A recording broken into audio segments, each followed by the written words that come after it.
Big round of applause for Marchand. Whatever the hell.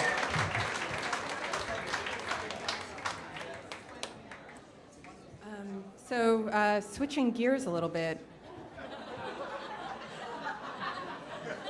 On September 11th in 2001,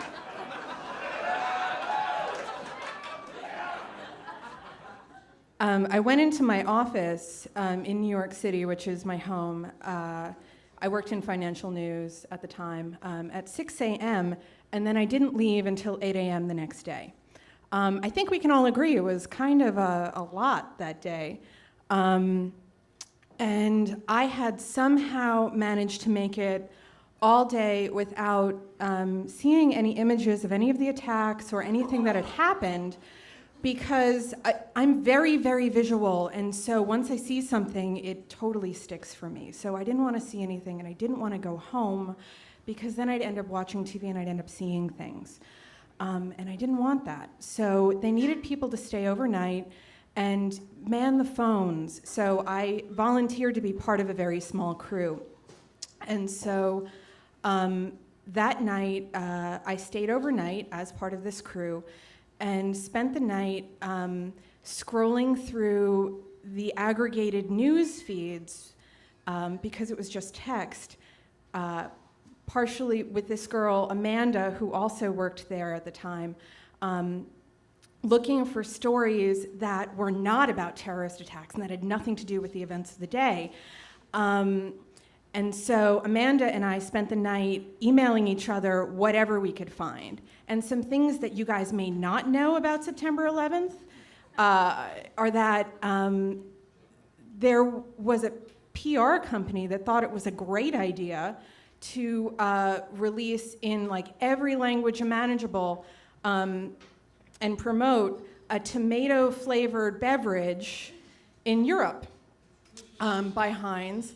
And then another PR company sent out 1 million press releases for the world's funniest kid. So Amanda and I sent these emails back and forth, and over the course of the night, that built our friendship. And it built it to the degree where a couple of years later, when I got married, she was in my bridal party, and she's a DJ, and she helped pick out the music for our wedding, partially because my husband and I didn't have a song. And so it was kind of decided by committee that our song would be This Must Be the Place by the Talking Heads. Great song. And I ran it by Amanda, and she was like, yeah, totally, dude. And so it was. So not that long ago, I moved to Los Angeles and then started getting divorced, and that was really rough. Oh. I thought it was okay, and then I'm going along thinking like, okay, everything's fine, and then I made this friend, Adam, who was the first friend I made, and you make a lot of friends in your life, but then every once in a while you make a friend where you meet them and you're like, oh hey, where have you been? Like you know them already and like it's familiar, and this was that friend for me.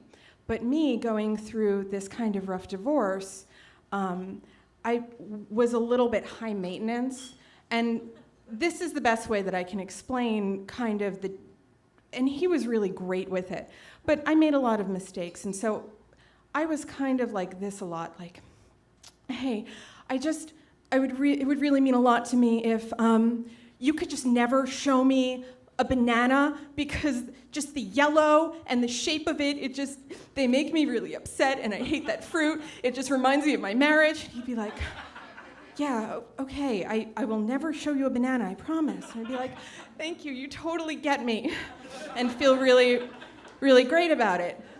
So of course, last September, he mistakenly came up to me and was like, oh, hey, check this out. And I was like, what the fuck is that? And he's like, it's a plantain. And I was like, it looks just like a banana. And he's like, but it's a plantain. And I was like, but it looks like a banana. You know what I meant, and that's what counts. And he was like, ah.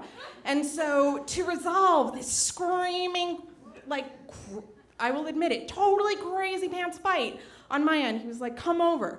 And so I drove across town and came to his house, And he opens the door. I walk in, and he's like, so first of all, they have more starch. They have a lot more niacin. And I'm like, that is not the point. That is not the point. You know what I mean.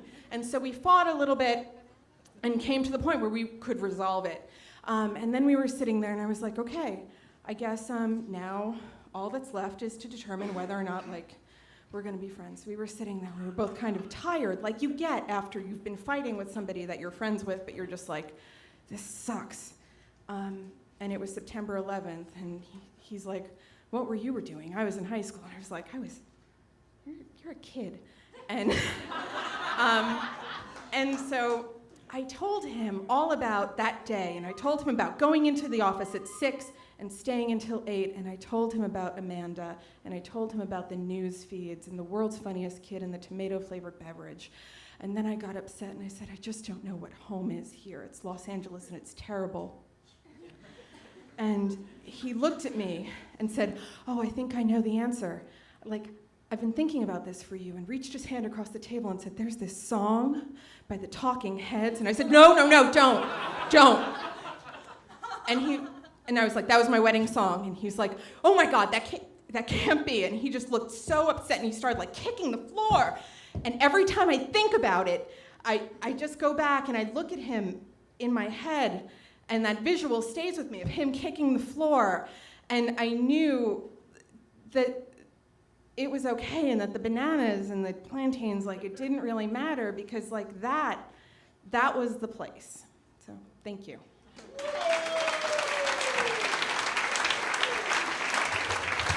Marchand, come on. Marchand.